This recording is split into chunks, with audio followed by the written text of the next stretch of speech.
Hello friends, I am Aditya Mittal. I will be your faculty for CFA Level 1. Uh, so just to give you a brief introduction about myself, I am currently working with one of the top FMCG companies in India. I am a chartered accountant, All India rank 3 in CA finals and 19 in IPCC. I have cleared all the 3 levels of CFA examination conducted by CFA Institute US. I did my graduation from Shriram College of Commerce. So yeah, that's about me. Let's get started.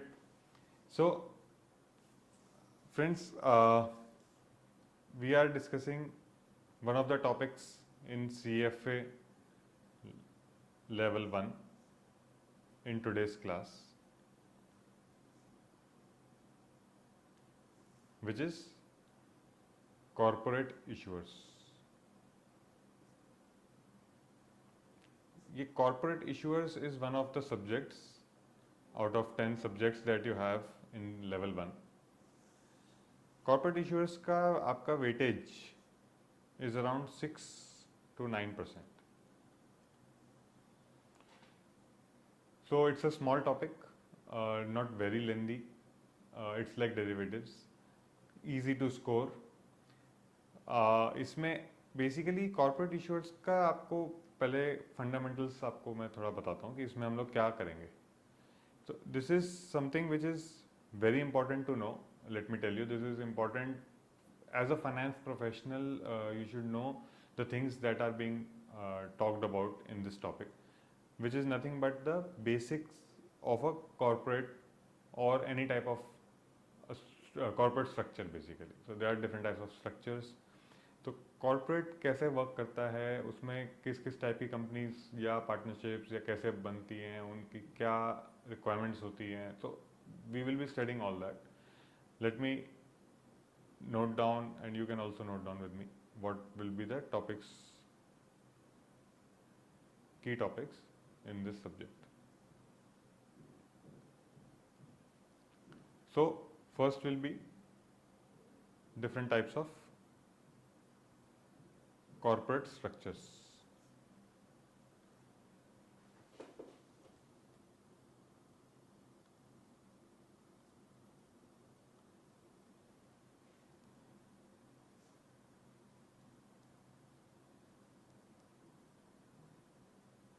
Such as public companies, private companies. So ये क्या होती है? तो we will study that. Then is concept of corporate governance. आप लोगों ने सुना होगा corporate governance. Basically, corporate governance is something which is very important, very crucial for companies across the globe. खाली इंडिया में ही नहीं है, सब जगहों पे कॉर्पोरेट गवर्नेंस की बहुत इंपॉर्टेंस है. इन्वेस्टर्स हमेशा देखते हैं कि उन लोगों को किस में इन्वेस्ट करना है, उसकी कॉर्पोरेट गवर्नेंस उस कंपनी की कैसी है, अच्छी है, ख़राब है, वो उसके एनुअल रिपोर्ट को देखते हैं. तो ये एक इम्पॉर्टेंट चीज़ है जो कंपनीज फॉलो करती हैं, a good corporate governance. In fact आजकल तो ये है कि रिजल्ट्स जो है that is one part and corporate governance is another part, which is which basically are the two pillars. तो आपका नंबर्स कंपनी के कैसे हैं, top line bottom line, but उसके साथ कंपनी मैनेज कैसे हो रही है, कंपनी की पॉलिसीज़ क्या हैं, कंपनी कैसे गवर्न हो रही है. तो that is very important. Then we have capital investments. Capital investments मतलब आपके की प्रोजेक्ट्स हो गए जिसमें we will learn about NPV, IRR. तो कोई भी कैपिटल प्रोजेक्ट आप इन्वेस्ट कर रहे हैं तो कितना पैसा अभी लग रहा है, what is the return that is going to come maybe in 10 years, तो उसका क्या IRR है, whether it meets the expectation of the shareholders or not, आपको उस प्रोजेक्ट में पैसा लगाना चाहिए नहीं लगाना चाहिए. तो all that will be there. Then is working capital. Working capital again, company की लिक्विडिटी कितनी है, उसके करंट एसेट्स कितने हैं, whether they are sufficient to cover the current liabilities और नॉट, तो उसकी उसको कितनी लिक्विडिटी चाहिए। तो अगर आप देखो बेसिकली हम लोग क्या बात कर रहे हैं, हम देख रहे हैं कि कंप्लीट स्ट्रक्चर क्या है कि उस कंपनी में कैसा गवर्नेंस चल रहा है, उसके क्या कैपिटल नीड्स हैं, इन कौन कौन से प्रोजेक्ट्स में अगर इन्वेस्ट करना है, वर्किंग कैपिटल क्या है, उसकी नीड्स क्या हैं। तो एक कंपनी के बारे में पूरा एंड टू एंड, कंपनी हो चाहे पार्टनरशिप हो, तो जो टाइप्स ऑफ कॉर्पोरेट स्ट्रक्चर में हम लोग देखेंगे। देन जहाँ पे हमने बात करी कैपिटल इन्वेस्टमेंट्स की, वहीं पे एक इंपॉर्टेंट कंसेप्ट होता है कॉस्ट ऑफ कैपिटल। तो कॉस्ट ऑफ कैपिटल, अगर आप कोई भी एनुअल रिपोर्ट देखेंगे किसी कंपनी की, सपोज इंडिया में we have a company HUL, right, Hindustan Unilever limited, अगर आप उसके एनुअल रिपोर्ट देखो तो you will find they always mention what is their weighted average cost of capital. तो कॉस्ट ऑफ कैपिटल एक इंपॉर्टेंट कंसेप्ट है which is actually applicable in practicality. It is there written in the annual reports of listed companies where they mention that what is the expectation of shareholders, debenture holders, if they have any debt, and then what is the weighted average. So this again we will study in this. Then एक related concept है leverage. Leverage is nothing but कि आपका क्या capital structure है, कितना debt है, कितना loan है, बेसिकली कितना इक्विटी है, खुद का कितना पैसा है।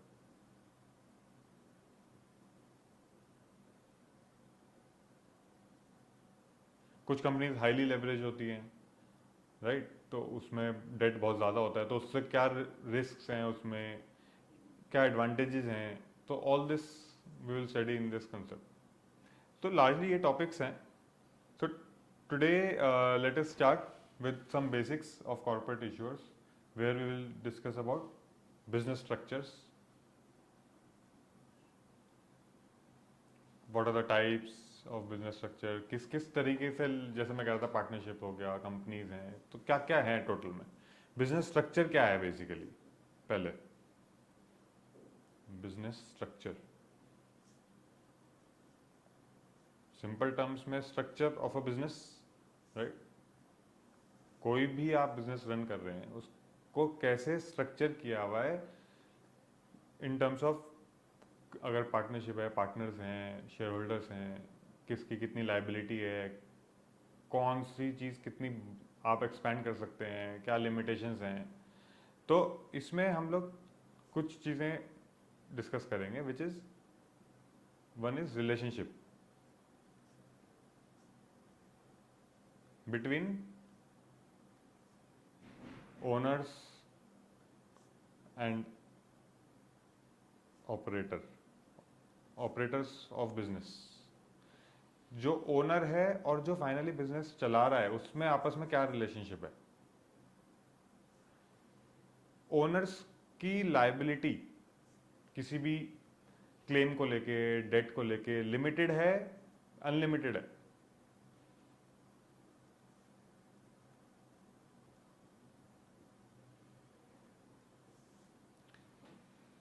हम लोग देखेंगे relationship between business and owners. अब बिजनेस एंड ओनर्स क्या हुआ, तो suppose there is a business which is owned by a group of people, तो क्या वो बिजनेस अलग हो गया उनसे या ये एक ही हैं, वो डिपेंड करता है कि आपका स्ट्रक्चरिंग कैसे है अगेन। तो ये हम लोग देखेंगे। देन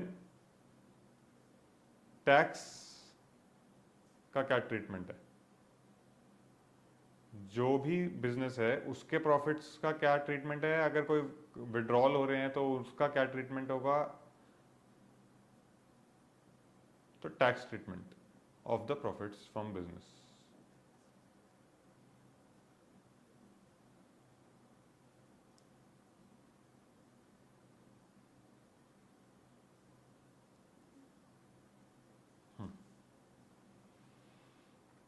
अब इसमें कुछ टाइप्स हैं जो हम एक एक करके डिस्कस करते हैं। ठीक है, पहला हो गया सोल प्रोप्राइटरशिप।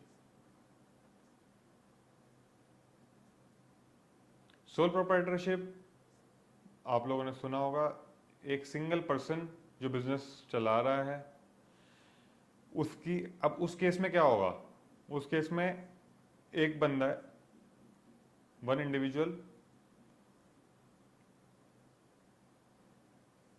ठीक है। अब क्योंकि एक सिंगल इंडिविजुअल है, उसी का बिजनेस है, इसमें कोई सेपरेशन नहीं है, उसकी अनलिमिटेड लायबिलिटी है, अनलिमिटेड लायबिलिटी है towards any claim, any obligation, regulatory, outside party, कोई भी क्लेम आ रहा है तो उसकी अनलिमिटेड लायबिलिटी है, वही रिस्पॉन्सिबल है कि उसकी सोल प्रोप्राइटरशिप जो उसका बिजनेस है उसने क्या किया, तो उसके लिए वो रिस्पॉन्सिबल होगा फॉर एनी डेट्स और एक्शंस ऑफ द बिजनेस।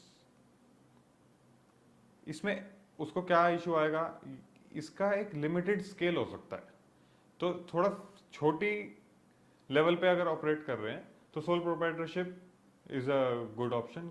इसमें छोटा साइज क्यों रहता है, क्योंकि एक सिंगल इंडिविजुअल है तो उसकी एक कैपेसिटी है कि वो कितने फंड्स मार्केट से ले सकता है, राइट। तो इसमें small in size because of ability to secure financing, there is a limited ability in that. इसके बाद क्या आएगा, second will be partnership. Partnership में भी जनरल पार्टनरशिप,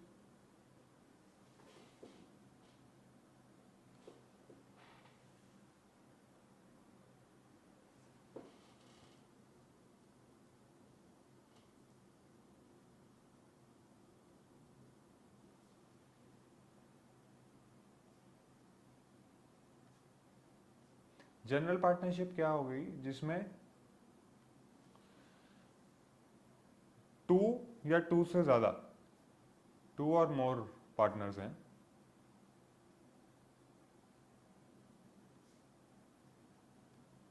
ठीक है। अब दो लोग हो गए अगर, या दो से ज्यादा लोग हैं, तो ऑब्वियस है कि इनका आपस में एक एग्रीमेंट होगा, पार्टनरशिप एग्रीमेंट। पार्टनरशिप एग्रीमेंट वो एग्रीमेंट है जो डिफाइन करेगा उनकी सारी टर्म्स, वो चाहे उनके प्रॉफिट शेयरिंग है, उनका कितना कैपिटल है, अगर लिक्विडेशन हो रहा है तो क्या होगा, सक्सेशन हो रहा है तो क्या होगा, तो पूरा एक एग्रीमेंट बनेगा जिसमें एवरीथिंग विल बी मेंशन। तो पार्टनरशिप एग्रीमेंट के अंडर ही वो लोग गवर्न रहते हैं, and this is a document, binding document which will govern the terms for the ongoing partnership. इसमें रिस्पॉन्सिबिलिटीज भी डिफाइन होंगी हर पार्टनर की, तो इसमें सब कुछ रहता है। अब अगेन इसमें भी सेम है, सोल प्रोप्राइटरशिप की तरह अनलिमिटेड लाइबिलिटी है फॉर एनी एक्शंस और claims of the business. So there's the unlimited liability of partners in the case of general partnership. अब इसमें जो प्रॉफिट है, अब वो प्रॉफिट्स तो पार्टनर्स आपस में बांट लेंगे। The profit that is distributed amongst the partners is taxed as their personal income. तो टैक्सेशन की अगर बात करें तो इसमें पर्सनल टैक्स की तरह लगेगा पार्टनर्स को on the profits that they share amongst themselves, personal tax.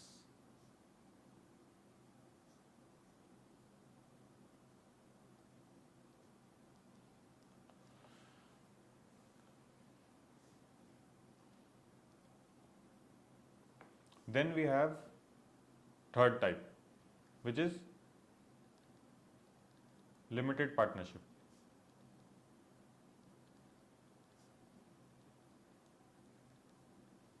अब लिमिटेड पार्टनरशिप में क्या है, जनरल पार्टनरशिप तो ऊपर देखा हमने।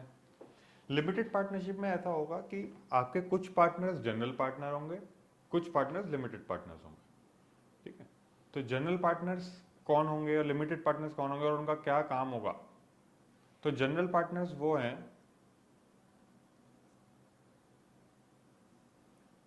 जिनकी अनलिमिटेड लाइबिलिटी है, ठीक है। और लिमिटेड पार्टनर्स तो नाम से ही पता चल रहा है, जिनकी लिमिटेड लाइबिलिटी। लिमिटेड लाइबिलिटी कितनी लिमिट है अब वो भी बताना पड़ेगा। तो अभी लिमिटेड लाइबिलिटी होगी उनकी to the extent of their investment. तो जितना उन्होंने इन्वेस्ट कर रखा है उतनी ही उनकी लाइबिलिटी हो सकती है मैक्सिमम, उतना ही उनको नुकसान होगा।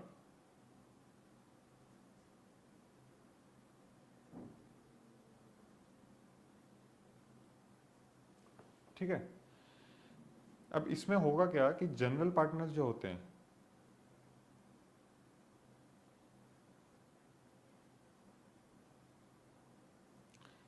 ये है वो जो मैनेज करेंगे बिजनेस।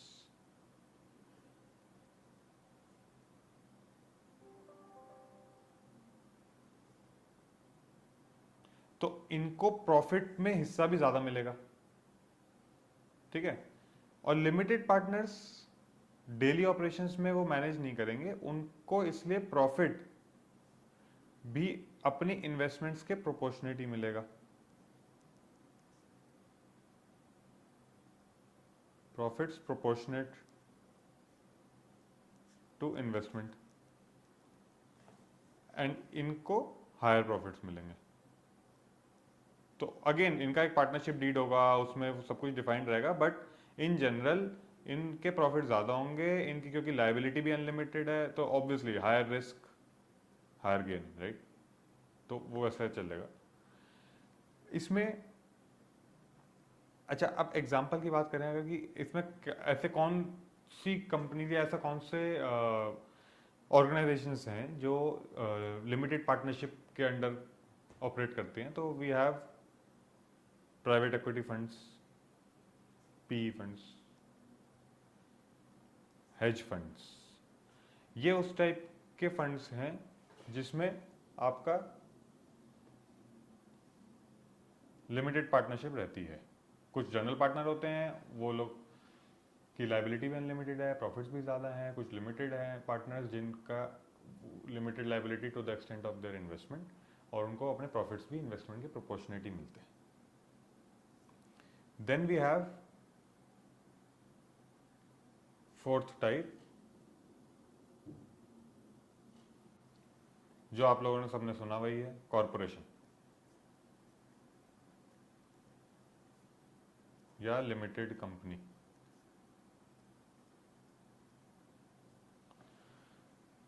अब कॉरपोरेशन में एक फर्क सबसे बड़ा है, विच इज कि इसमें आपका बिजनेस, जो आपकी कॉरपोरेशन है, वो एक लीगल एंटिटी है इन इटसेल्फ, तो वो अलग है और उसके ओनर्स अलग है, ठीक है। तो corporation is a legal entity.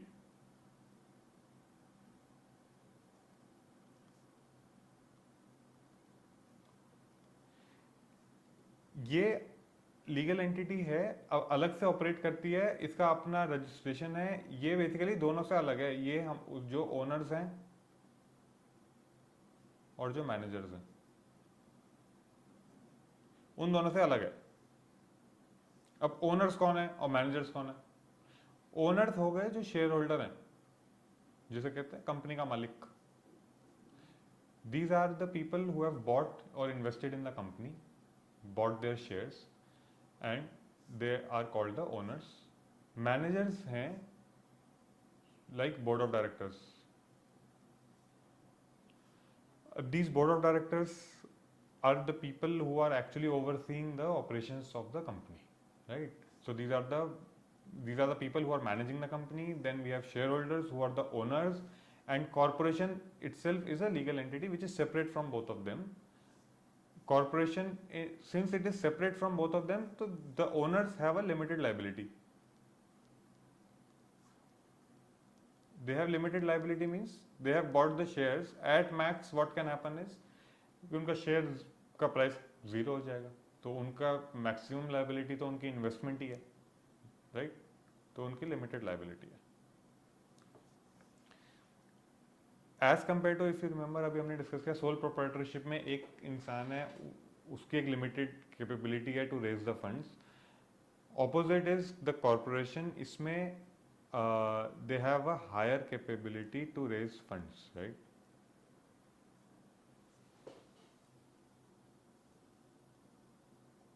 High capability.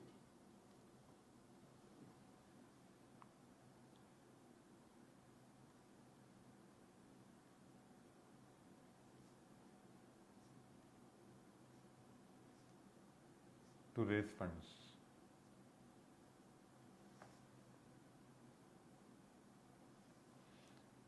इनकी हाई कैपेबिलिटी क्यों है?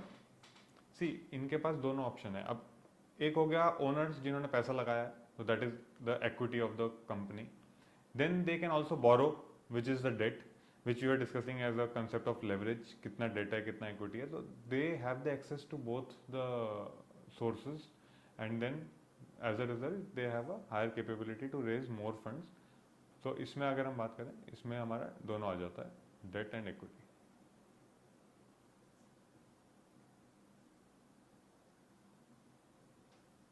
राइट.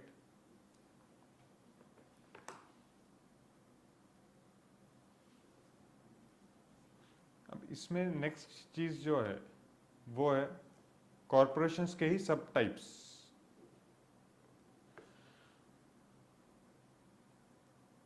तो ये जो कॉरपोरेशंस हैं, ये हमारी दो तरह की हैं. एक होगी प्रॉफिट, फॉर प्रॉफिट.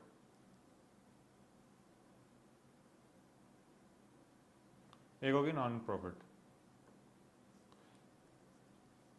तो नॉन प्रॉफिट ऑर्गेनाइजेशंस वो हैं जिनका एक सोशल कॉज है for which they exist. Even if they earn a profit, they have to mandatorily reinvest, right. तो जो भी प्रॉफिट वो लोग कमा रहे हैं उनको वापस डालना है बिजनेस में ही. They are not distributing amongst the owners.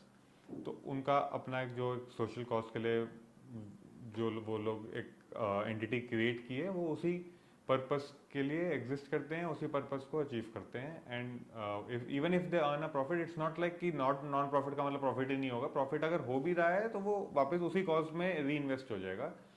And profit organisations are the normal companies that we see every day, जिनका they suppose a consumer company जो प्रोडक्ट बना रही है, कंज्यूमर्स को बेचती है, प्रॉफिट कमाती है. They are distributing it amongst the shareholders who are the owners as dividend, as stock appreciation, right. अब फॉर प्रॉफिट कंपनी जो होती है वो पब्लिक भी हो सकती है, प्राइवेट भी हो सकती है. पब्लिक और प्राइवेट क्या है? पब्लिक और प्राइवेट में बेसिकली जो मेन चीज़ है वो है ये एक्सचेंज, स्टॉक एक्सचेंज पे लिस्टेड होते हैं. Their shares are listed on a stock exchange which can be traded, so liquidity is very high. Private companies are not listed, तो उसमें people who have invested, they have a lower liquidity because of the simple fact that it is not listed on any exchange, so they can't trade their shares as and when they want, right. Non-profit companies, again, is one more feature of a non-profit organization is that generally these are not taxed.